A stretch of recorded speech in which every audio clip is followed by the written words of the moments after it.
I'm Rumaan Alam. I'm a novelist and a critic and a contributing editor at The New Republic. And I'm joined tonight by my colleague, Alex Shephard, a staff writer at The New Republic. And our guest this evening for the first in a series of at-home film festival that The New Republic is hosting is the director, Matt Wolfe. Matt Wolfe has made several films over the past few years, including Wild Combination, A Portrait of Arthur Russell, Teenage, and this year's Spaceship Earth. Wow, that's hard to say, Matt.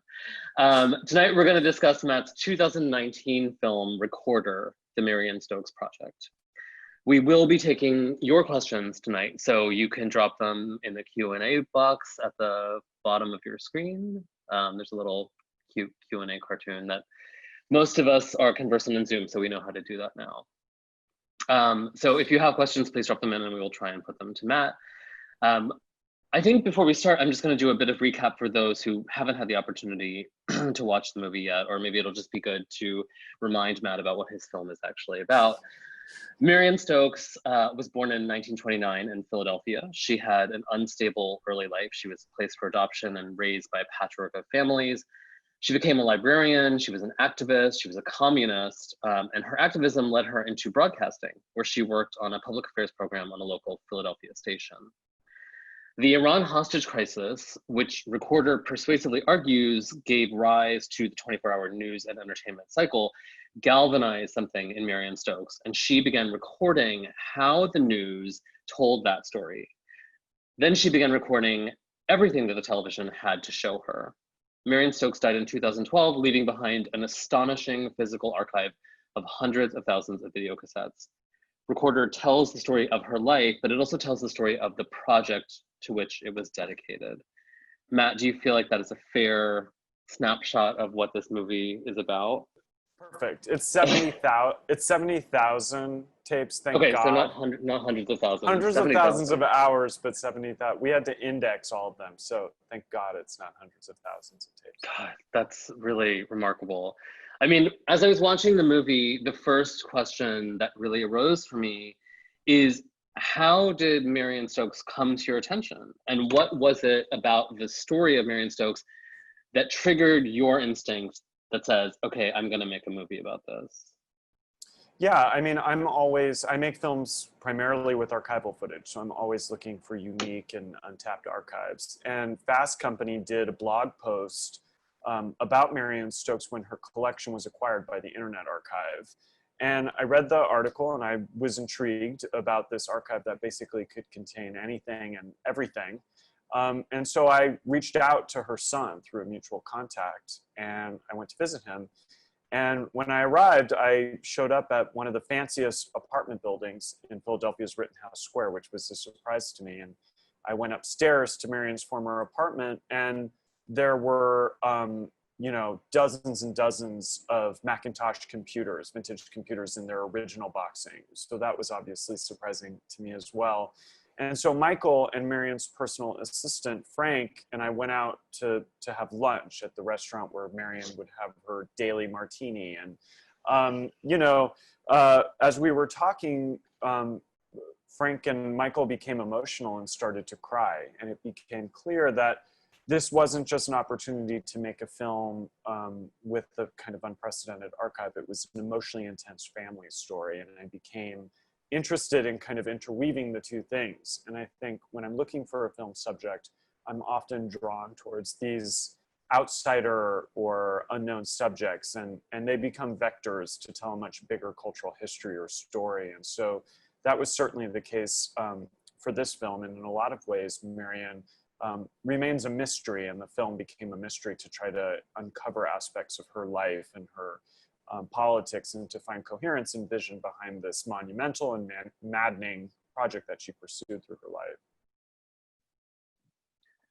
Do you feel like you feel like she remains a mystery, or you feel like she remains unknown? I wonder if when you begin the process of making a film, whether you go into it with a particular argument in mind, or whether the film's purpose or the objective of the story reveals itself as you're actually involved in the making of the thing. I always have to articulate what the idea is and what the story is as a means to get funding, but it's really just an exercise that I try to divorce myself from. And for me, I really forge an interpretation by grappling with the raw material. In this case, it was insane, the scope of the raw material, but also, I mean, the raw material of the kind of ephemera left over from somebody's life, and also the anecdotes from people who knew them if they're deceased. So, you know, I do tons of research and have a lot of kind of perspective on aspects of someone's biography, but it's not until I do a full scope of interviews on camera that I have a sense of my interpretation of the story. And then the larger creative task with this film was to really penetrate this enormous archive and to find ways for the archive to point toward Marion and for Marion to point back at the archive, so that the two different strands of material could be interwoven to support a narrative. Somebody's doorbell's ringing. It's Alex. my doorbell, but we'll ignore it. Not very. I'm struck by you. So you mentioned that your initial meeting with Marion's sort of survivors, that there was an emotional tenor to that experience that made you realize that there was a sort of a human story there. But then what does it look like for you as a filmmaker wading into something like that ethically? Or are you mindful of like what the ethical implications are? Like, had you determined, I don't think the film does this, but there's a way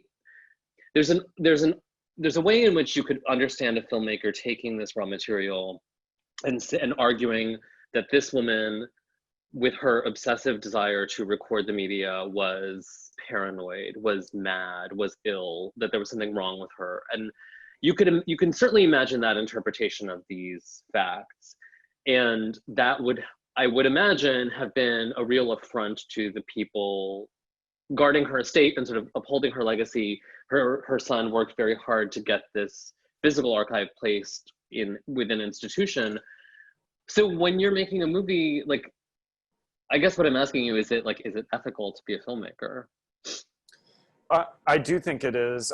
I will say, I think all relationships in filmmaking are transactional, and that doesn't necessarily mean opportunistic, but that obviously Marion's son, Michael, had an incredibly complex life experience through his relationship with his mother, and had come full circle and really has appreciated her vision and gone through great efforts to preserve her collection, as you said. So he definitely was motivated for her story to be known. And in fact, although Marion was a very secretive person, at the end of her life, she said to Michael, who will tell my story? So in a way, for him, that felt like permission to be involved in a project like this. But at the same time, it would be really problematic to overly idealize or valorize Marion, because as much as she was insightful, she was also dysfunctional. And the ways in which she dealt with her stepchildren and her family were hurtful. So it was really important not to do a rose-tinted portrait of her, and to look at aspects of her behavior that were just mean. But for me, I've made a number of films about deceased people, and I really take umbrage with people who do posthumous psychoanalytic stuff, and to explain away people's behavior. You know, most of my subjects are idiosyncratic individuals who could easily be explained away through some sort of pathological diagnosis. And yeah, Marion was a hoarder in certain ways, but that wasn't the lens or interest that I took to make a film. I was interested in finding a coherence to what she was doing. And a lot of my job is to act as a translator and to really look at material that's left behind with a conviction that there was meaning in an individual's life, in their work, or in their project, and to help make sense of it, because oftentimes stories that have been overlooked or biographies that are unknown tell the story. It's about people who pursued things with complexity that weren't easily accessible to others. So I really see myself as a translator, and there's a directness in the transaction with subjects. I think there's an ethical responsibility to be nuanced in the depiction of people and not rose-tinted. But also, I think for the deceased, it's absolutely critical never to be an armchair psychoanalyst. This is a small matter, and this is really like an aesthetic matter more than anything, but you mentioned before that as a filmmaker you work with archive, like that's your sort of principal interest as a director. But this film includes these interstitial moments of reenactment. And I'm wondering why it was you decided to dramatize some of the event being relayed by the people who were alive, who you were able to interview on screen. For example, there's footage of a woman playing Marion riding in the back seat of a limousine as she's going out on her day around Philadelphia. What's behind that choice for you? Played by Erlene Jackson, my good friend's neighbor, who's quite a character herself. She had a great time. We had a great time with Erlene. It's really out of necessity. I mean, every single photograph that exists of Marion Stokes is in this film. She appeared on a public affairs television show, and I used that generously to bring her to life as well. But there's very little visual coverage of Marion, and it's necessary sometimes to establish her point of view. We really wanted to not just show clips from her archive, but to give context to them. So for that reason, we recreated the interior of her apartment. But there's a documentary dimension to those recreations as well, because they're based on existing photographs. I used actual Macintosh computers from her collection, reproduced a facsimile of a painting of her that was in that apartment, and some of the actual artwork and sourced furniture based on her. So, another aspect of the recreations as well, Erlene, we call it a backter. Her back, her back shoulder and a replica wig of Marion's wig are in frame. Marion's actual chauffeur, Richard Stevens, is driving the limousine. Yeah. So there is this kind of blending of documentary and reconstruction in that, in which you're kind of tracing the footsteps of a subject. But from a creative point of view, it was helpful to sometimes bake archival material into actual situations and context to reinforce the point of view of Marion, because like I said, it was always really important, and it's really hard to penetrate an archive of that scope with any kind of perspective. So I always had to look through the optics of Marion and her preoccupations when choosing stories, as well as things that might relate to general history or have a particular resonance with our contemporary moment. The footage of Marion from that Philadelphia public access show is really remarkable. And also it's interesting in that it's the only time we really get her point of view when it's not mediated through a family member or a former employee. And that I think is all the more interesting when juxtaposed with this archive of 70,000 tapes that you can't organize in that way. I guess my question is, what do you think, one, about Marion as a kind of media critic, and two, do you think that her view of the sort of mass media changed from the sort of mid-70s to the end of this project in 2011? I don't think of her as a media critic. I really think of her strictly as an archivist. And the way I would think about it is that although Marion was an activist who was deeply committed to communism, she also became a prolific investor in Apple Computer, which are two contradictory impulses. She was someone who was really ideologically agnostic, even though she had very particular interests, encyclopedic knowledge, and a history of direct action. I think her ideological agnosticism was the framework of a project in which the goal was to capture everything, not to editorialize material. So that is the gift of her collection. Is as out of control of a project as it was, it had pretty narrow constraints: capture all media 24 hours a day. And so I don't see her as a critic. I see her as an archivist who supplies the raw material that could be fodder for criticism or historiography or filmmaking or art making. And I mean, her preoccupation in 1979 was that ideological predilections from the producers of news would shape public opinion. And I mean, that's the condition of today. So I'm sure some of her preoccupations or some of her political concerns were evolving and very specific through certain historical moments. But I think the overall character of her kind of political concern that motivated the project remained consistent and only feels more and more resonant today. There is something incredible about the public access footage as a as a document of a particular time and a particular politics and a particular way of talking about politics. And Matt, you were born in 1982, is that right? Yeah. So like you're looking back at something that like you never would have experienced firsthand. Like I wondered how it struck you watching that kind of political conversation play out in the medium that you yourself have chosen, but you didn't necessarily experience, you know, that generation of it firsthand. I mean, that's why I like working with archival material. It's a very visceral way to connect with the past, and my whole interest is in finding inroads into material from the past that feels present tense and new. So I'm familiar with consciousness raising sessions, but to watch like locally broadcast consciousness raising sessions from an ecumenical organization by a radical communist Black woman and her patrician white husband, I mean, it's a really visceral way to encounter that model of discourse, and it's fascinating. But for me, like, you know, I took a forensic view of that show. I had everything that Marion and John said on that program transcribed, and I really looked at it with a what's the expression? Fine tooth comb? Yeah.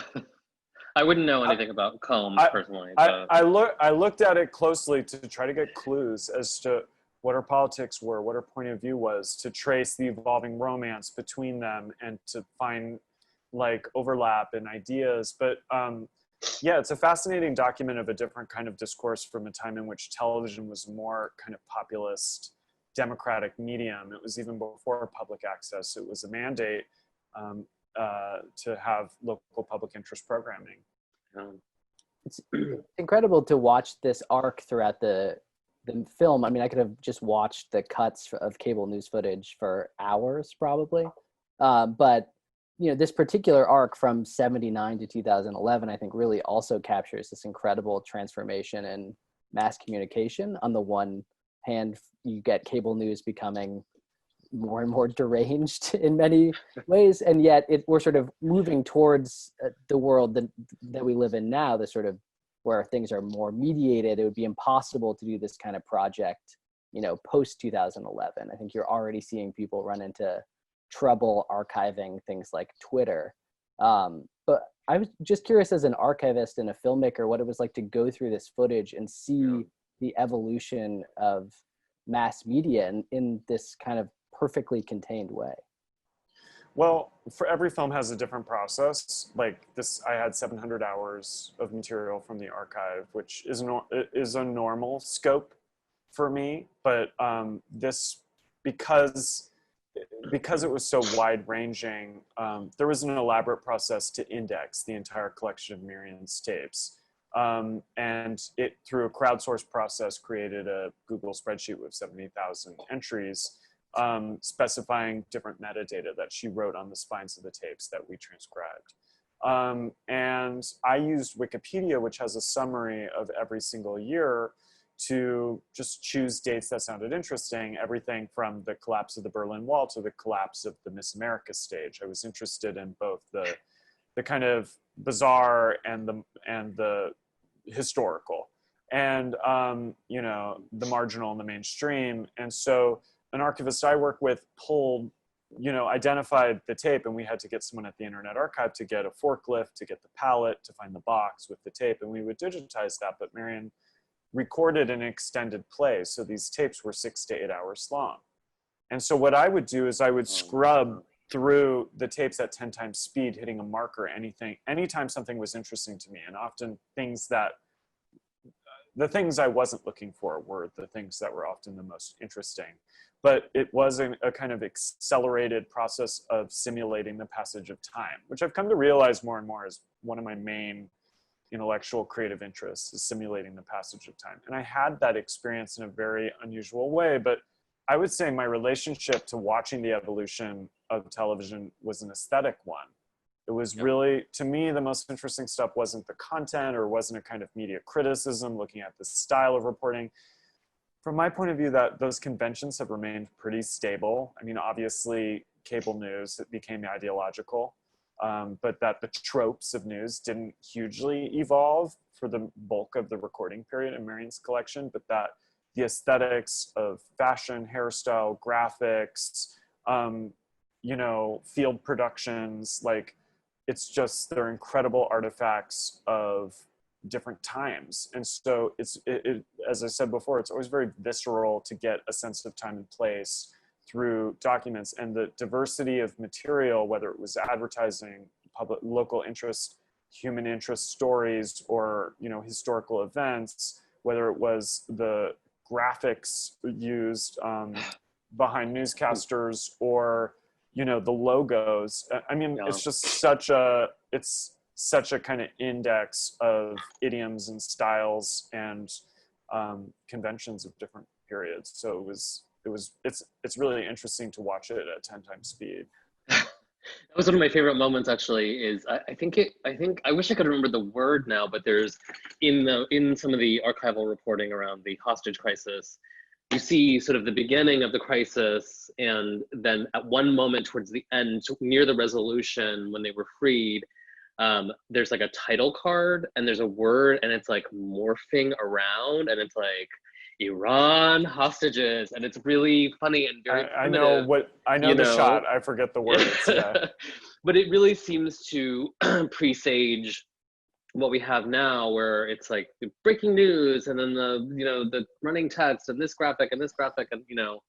Well, one thing I noticed is after 9/11, television became so ugly. It was before 2000, it was really a beautiful medium, and then after 2001, it was text everywhere because people stopped watching. You know what I mean? They started to be multitasking and need, you know, keywords and highlights pointed out for them. So I think it's a symptom of the oversaturation of information in media, but it's also just, it's a shift in the aesthetics, and obviously old things are stoke nostalgia in a different way, but I really do think the medium became much uglier after. And it's funny now thinking, just talking out loud, like the conventions of scripted television now are supposed to look like feature films. And, you know, that has blurred, and like ostensibly the production value is higher, but I've always appreciated the crude aesthetics of early television and of video aesthetics. And that became less and less so after 9/11. Gosh, that's really interesting. I mean, and I do think the film really makes this persuasive argument that it's two really big political crises that changed some of these conventions of media, right? The first being the Iran hostage crisis sort of giving rise to CNN, and then 9/11 affecting sort of the way the culture talks about itself in the ways that you've just described. And I mean, just personally, like, so this is such a like dumb tangent, but I have to get it off of my chest. And you're the perfect person to tell. A couple of years ago, I was writing a novel that includes the moment at which Princess Diana dies. And I was trying to figure out when Princess Diana's death was reported on American network television. And this was I remember the night so viscerally. I was on my Swatch phone talking to my friend, had the TV on in the background, and was like, oh my God, Princess Di is dead. And I like screamed. Not that I even care about Princess Di. It was like the O.J. Simpson verdict or something. But seminal gay moment, you know. Yeah. But somehow it was really hard to figure out, based on what exists on the internet, at what time that thing would have been broadcast and how it would have sounded. Essentially, all I was able to find were like the updated Wire reports that saying Princess Diana was injured in a car accident. Princess Diana, I think the first report is Princess Diana was involved in a car accident in Paris, and it was the middle of the night. And so it reminded me that, like, even though this thing that happened is just within our recent memory, if there is no record of it, then there's just no consensus anymore. And a lot of people have these false memories about where they were when Princess Diana died, or when Kennedy was shot, or what was happening on 9/11. Like, watching the 9/11 footage in recorder was particularly affecting to me, because I was old enough when that happened to have like a pretty strong grasp on where I was and what I was doing in that moment. And it was 2 decades ago, but it still feels like somewhat immediate. But, you know, I don't really know if I remember. Well, and I wanted to try to evoke real timiness in Yeah. television, and I chose 9/11 because it's a media historical event that pretty universally anybody who's seen the film remembers experiencing, probably largely or almost entirely mediated by television. It's as if that event wasn't real until you saw the image on television. Yeah. And even though that image is to some extent cliche because we've seen it so much, to experience it in real time it creates a visceral experience for viewers. I've found that places them back into that moment in which they first saw those images on television. It's just it's rare now that we have collective television experiences like that. But I do think it brings up issues of did something happen before it was broadcast on TV? And I think it's interesting to see across networks that news breaks at different times. And another example is the 2000 election results and the inaccuracies in the reporting of that and how it evolved in real time. And may in fact affected who turned up to polls and who didn't. Right. Yeah, That's I mean, I think there. Let's not even go there. Yeah.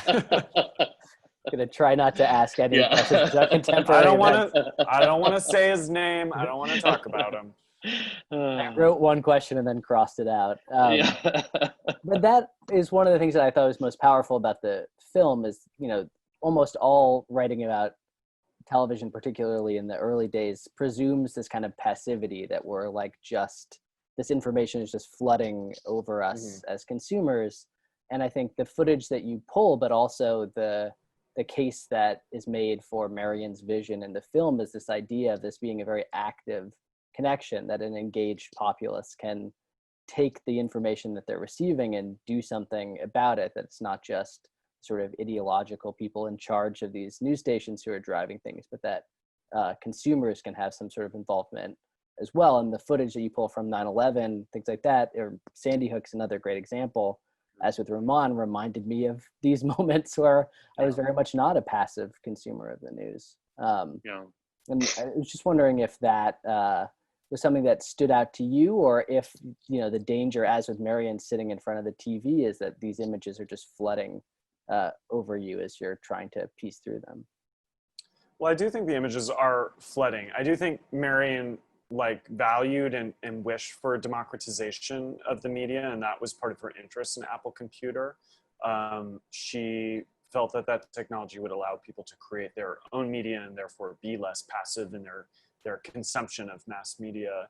But I think as much as Marion wanted to facilitate and activate a kind of media literacy amongst people, that my overall impression also through scrubbing through 700 hours of television is just how violent of a medium it is. And just the two things that were just brought up were 9/11 and Sandy Hook, incredibly violent incidents and images.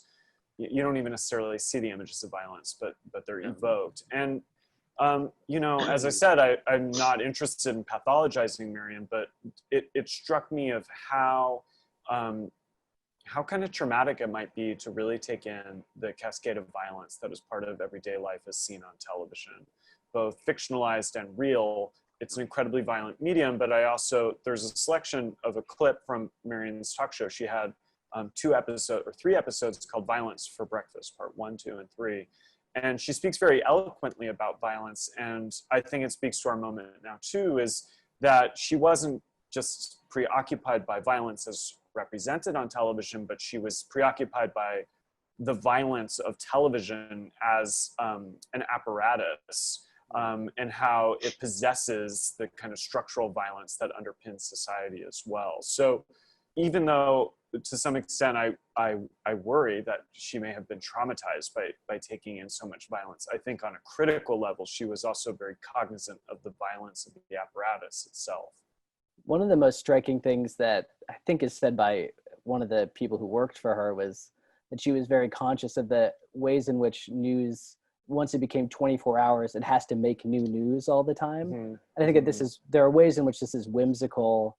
You have footage of, 2 100-year-old twins who remind me of my grandmother, and, a woman being buried with her car. But I think the flip side of that, which the film also gets at, is that, news is out looking for conflict, right? And that having news on all the time is advancing conflict and in fact not advancing democracy. Yeah, I mean, it's interesting. I don't want to open a whole can of worms, but takedown pieces are an interesting phenomena that I think relates to that. Just there's an appetite for them. They're entertaining to people. There is a larger reckoning in our culture and society that's meaningful, and that the accumulation of takedowns of abusers or toxic personalities is meaningful and creates social progress. But there's also a demand for people to read takedown pieces, and that facilitates opportunities for reporters to pursue them. So that speaks to the desire for drama and conflict, but also, I guess, takedowns are newsworthy, but people are looking for them. And I think that's a phenomenon we've been seeing in the past few years for sure. It's like putting somebody in the stocks in the village square, right? You know, like bringing them low, you know. I read the squirrel takedown. I ate it up. I mean, I like it just as anybody else, but a lot of energy and effort goes into reporting on those things because people want to read it. It's a soap opera in a way. Yeah.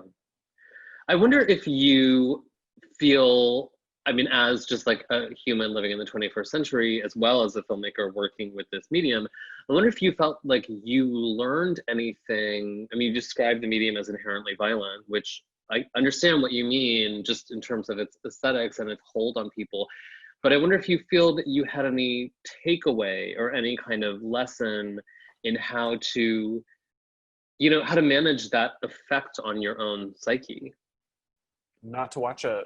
I don't watch television news. Like I significantly limited my media intake at the beginning of the quarantine. I really think part of being an active viewer is to actively not engage in the media too at strategic moments. Like I have not heard his voice, you know? I'm not kidding. Like I don't listen to his voice, and I'm not in the dark, but I've made a conscious choice not to hear his voice. So I think, like, given that I think television is traumatic and that people are traumatized by the experience of watching it on a constant basis and by the amount of media that they take in, I think as active viewers and participants in society, we have to actively limit our intake of it as well. One of the things on that point is that I was thinking about was the slow profusion of talking heads on TV news, and that this is also mirrored aesthetically by, you know, like the news starts with Ted Koppel and he's, you know, standing in front of a bunch of desks or whatever. And slowly there are more layers between what's happening on TV and, you know, journalism, quote unquote, but that cable news also creates this sort of mediated experience, or, you know, the number of boxes on CNN increases with every year. Was there a moment in which that kind of turned towards, you know, analytical, you know, I would say conflict oriented news programming stood out? Was that also after 9/11, or did overall the kind of arc of news follow the course that you expected it to? I mean, I don't think that evolved in a pattern that I could describe, except that I think that's the like televisual representation of the liberal values of objectivity. It's like there's two sides to every story. There's like this person and this person, and then there's the person, the person who frames that story as an objective, you know, presenter. So I think we're also in all these boxes, but I think the convention of having these different frames of people talking is actually a manifestation of the supposed objectivity of reporting from two points of view, which of course is a fallacy.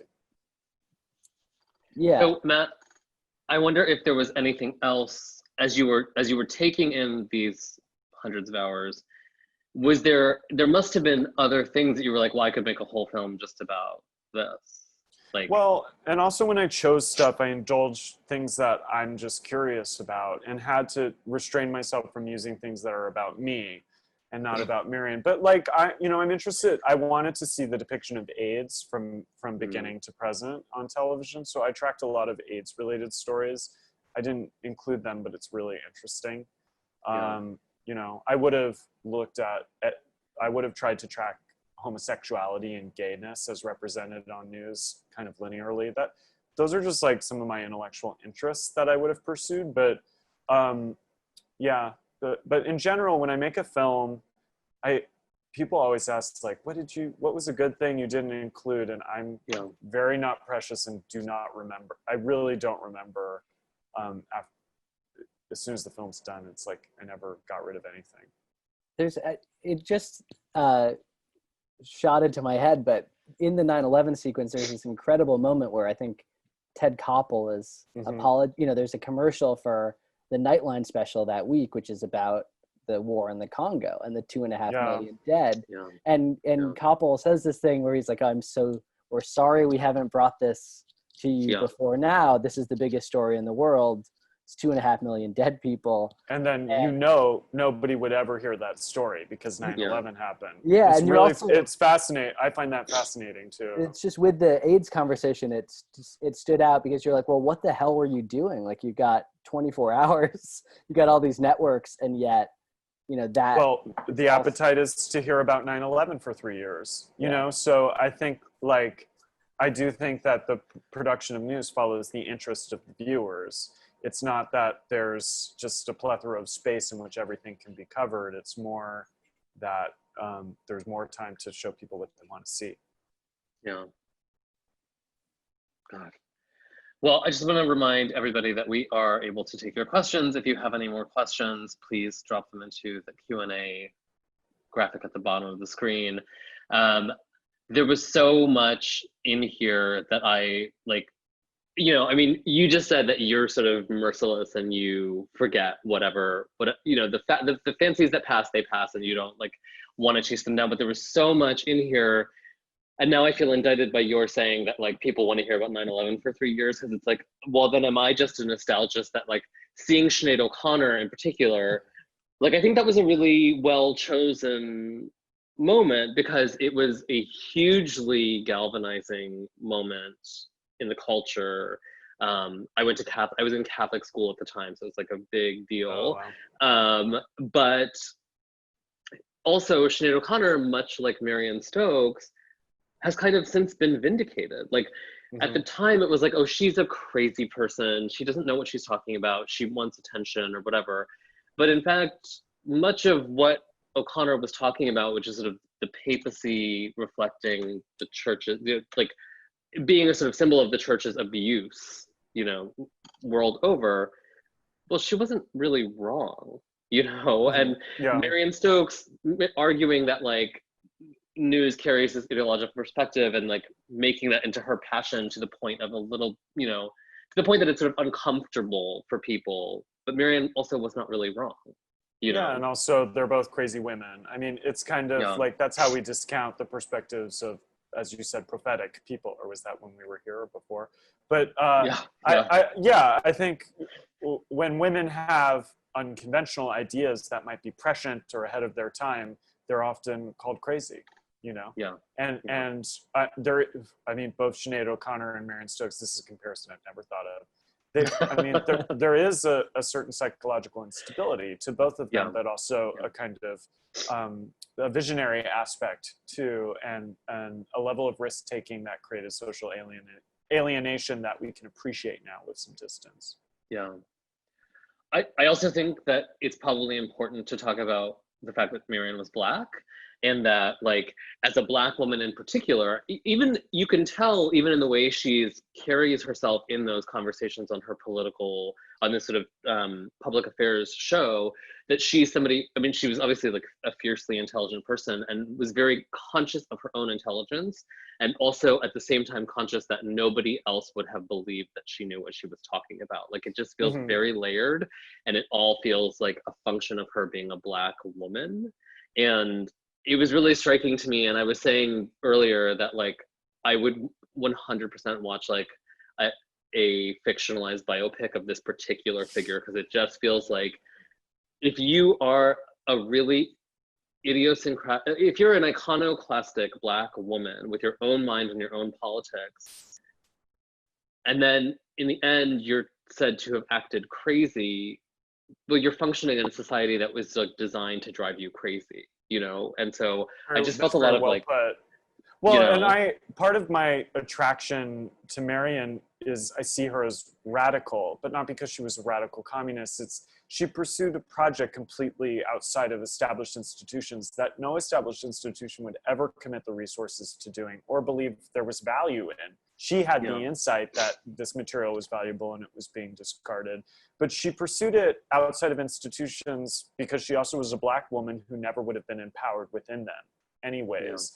And was, structurally excluded from institutions. And so she had the wherewithal and the insights and the savvy to become fabulously wealthy by investing in Apple and technology, and to use those monies to pursue an anti-institutional archival project of a scope that's completely unheard of. I mean, that's just, to me, that's what radical is you reinvent, and this is so cliche, reinvent the rules. You don't follow established paths. You create new paths.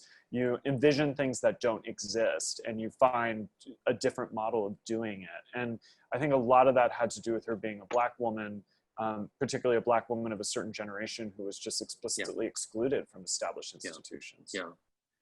I mean, that is one of the, I was so struck when the film, because I think it happened sort of after, halfway through the movie, where the narrative establishes her birth date as 1929. I was like, oh, she was not an old woman when she began this pursuit, but by the end of it, she was an old woman, but she was still very fiercely engaged in this very modern, chasing this very modern pursuit, Oh yeah. And I think I made a film recently about something called Biosphere 2, which was a futurist project. And since speaking about that movie and thinking about it quite a bit, I realized that Marion really was a futurist, but not in the models that we think of necessarily. Yeah. And she was a futurist in regards to her views of media and technology and the ways that she reacted to them. And I guess I'm interested in futurism and futurists in ways that I didn't totally understand until making that connection between those two stories.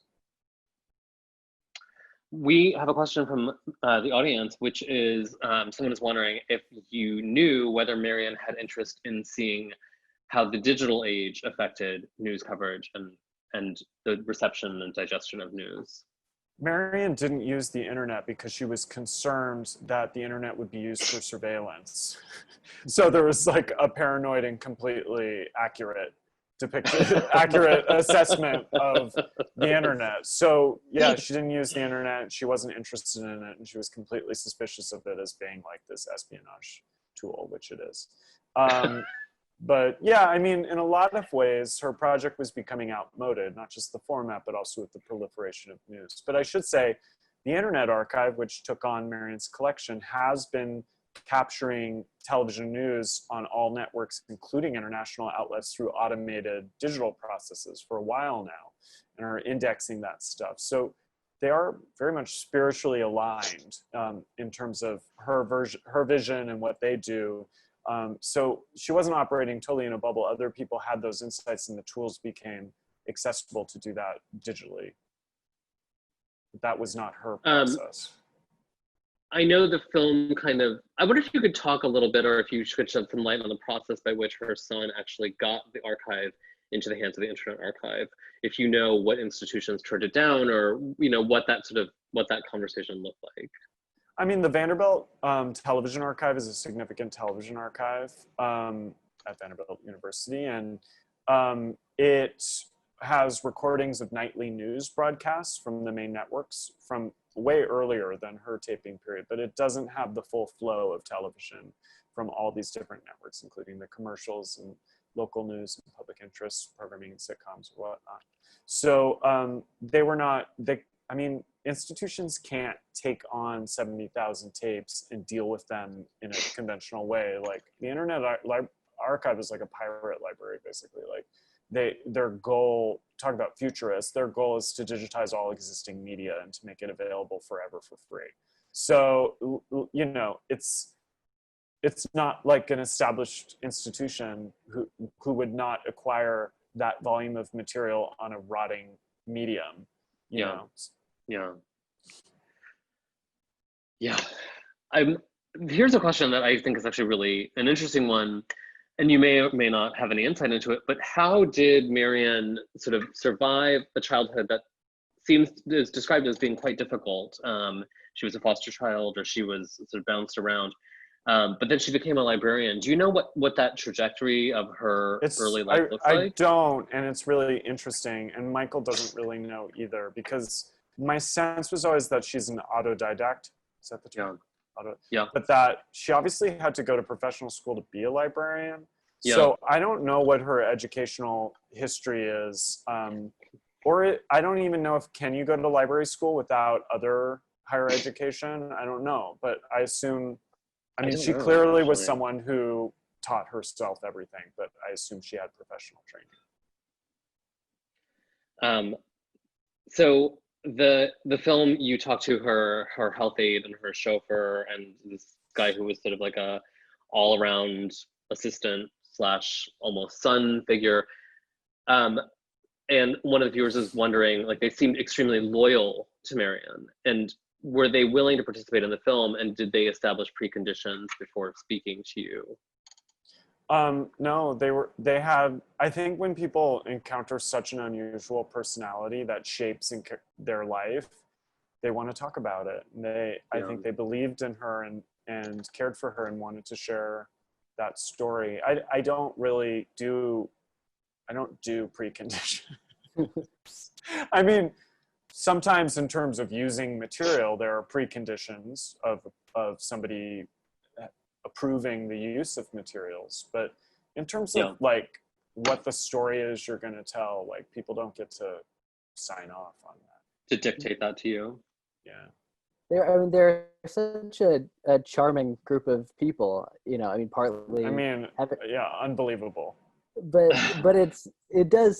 there's a feel too of Marion building a kind of institution in her own image, particularly after kind of being outside of this, where there are these people who are not necessarily the kinds of people you would expect to be in an archive situation, and yet it's well established that she's a very difficult person, and yet the sort of most loving portraits in the movie, since we don't have John Stokes's view, they all come from these people. It's really striking.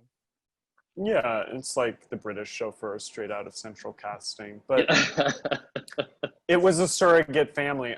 That was, for instance, you asked about having an interpretation or take on the story. As soon as I interviewed everybody who worked for her, I was like, this is a surrogate family, and that she chose to create a family that would facilitate her vision and who she had control over, and that was a way for her to manage her project and her emotional kind of experience of the world, and that it was a loving group of people, and that Michael had forged a bond with them. So how long from start to finish did it take to make this movie? 5 years. 5 years. Unfortunately, yeah. And what is that? Like you said before, when you're done, you're done. Like you can't like deal with it. But does Marion linger in your mind? Is she still there, or is it like just some, you know what I mean? Like, how present is that in the way that you approach film now? When you make a film, you have to objectify people to such an extent that your relationship becomes not personal to them almost anymore. Yeah. But, and I don't watch my films much after they're finished. I haven't seen this film maybe in a year or 2 years almost. And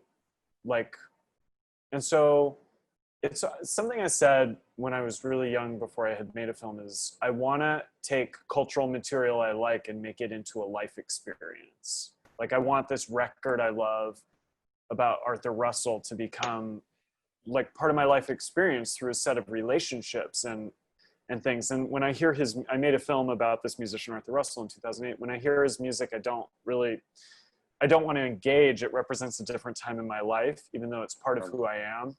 Yeah. So it's kind of like, it's part of me. It's part of my life experience, but that it's hard for me to go back. Like, it's hard.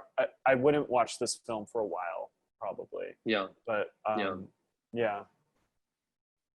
So are you working on something now, Matt? Or as a filmmaker, like, your work must be intensely collaborative and require a lot of getting out of the house. Like, how have you been able to continue to do what you do under the conditions that we're all living under now? Well, I released a new film called Spaceship Earth Yeah. in May. So like right Yeah. at the beginning of the quarantine, and threw myself into that. And I've done lots of Zoom events or whatnot. So that was something I was really focused on. But yeah, I mean, there's always a gestation development period in which I do heavy, just speculative research and look for archives and follow any train of thought or interest and track people down and interview them. So right now, I have a bunch of projects I'm chasing, but I'm making like a small personal project for no particular outlet about Louise Hay. She was a self-help figure from the early 80s who led workshops called Hay Rides with gay men dying of AIDS, in which she espoused a theory that if they loved themselves, they could heal themselves from AIDS.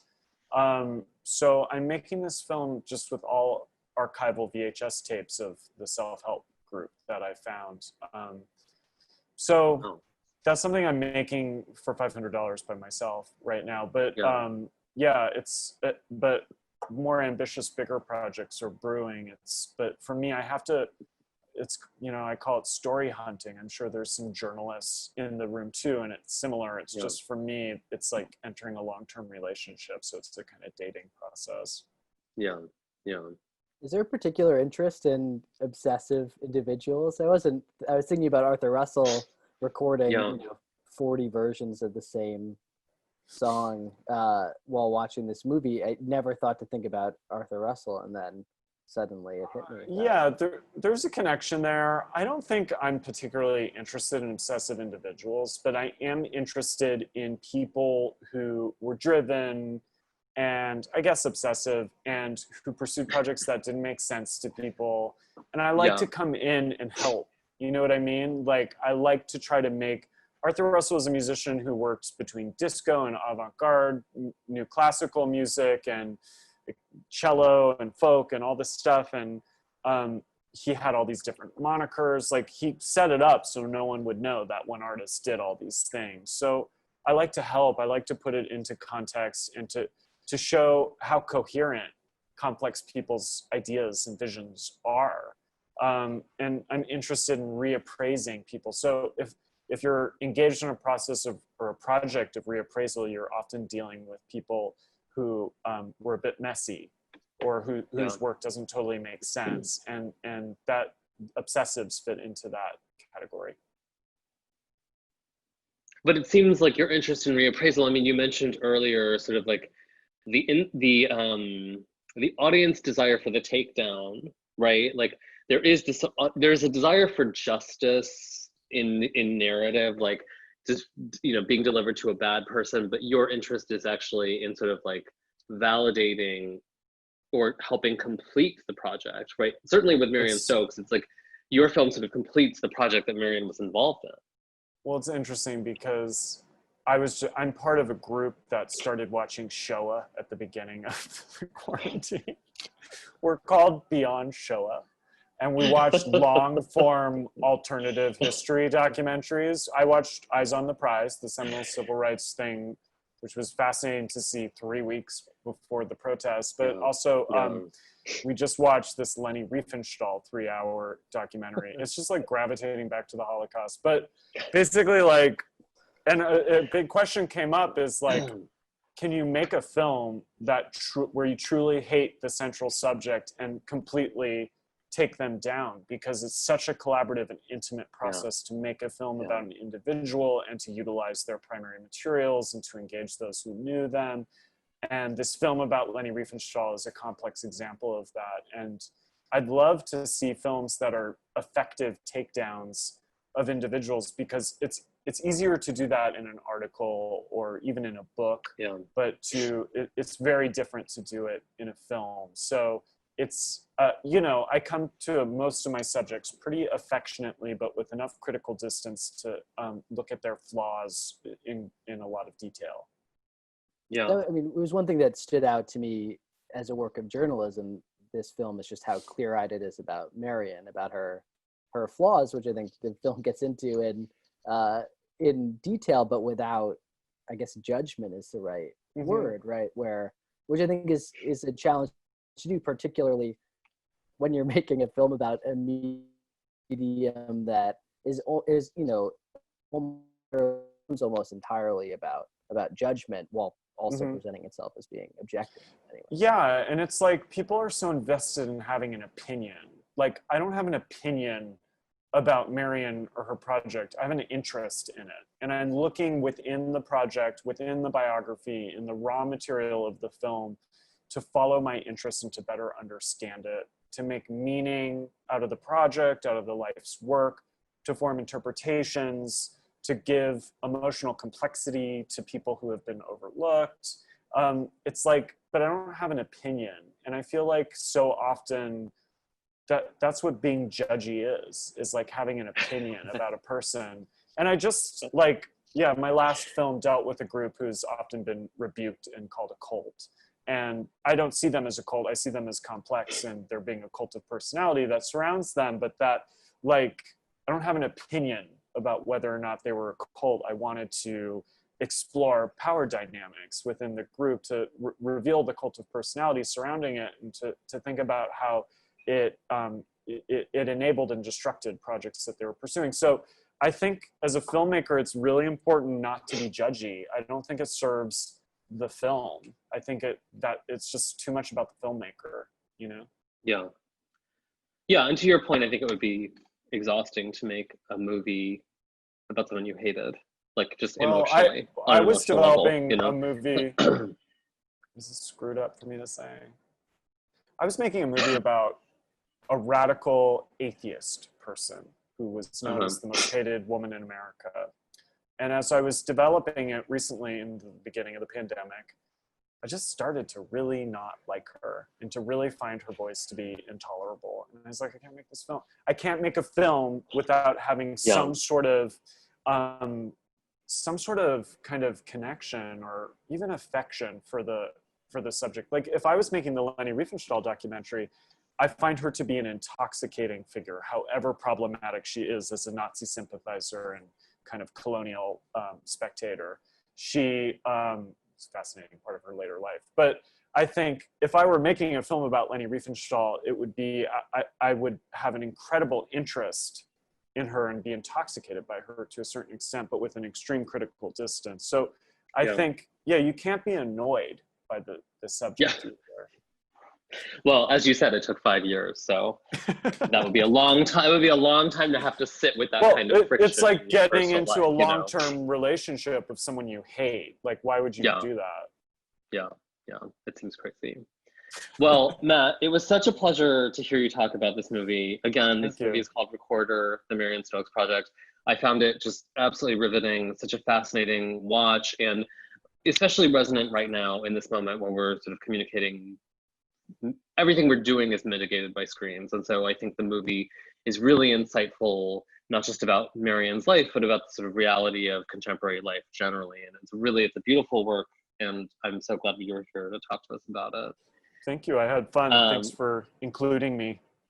Thank you. And Alex and I will be here next Tuesday, with the director Wendy Keyes to talk about her documentary, Milton Glaser, To Inform and Delight. You can RSVP at the same link that you used to get here.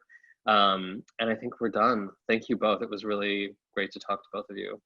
Thank you. Bye. Thank you.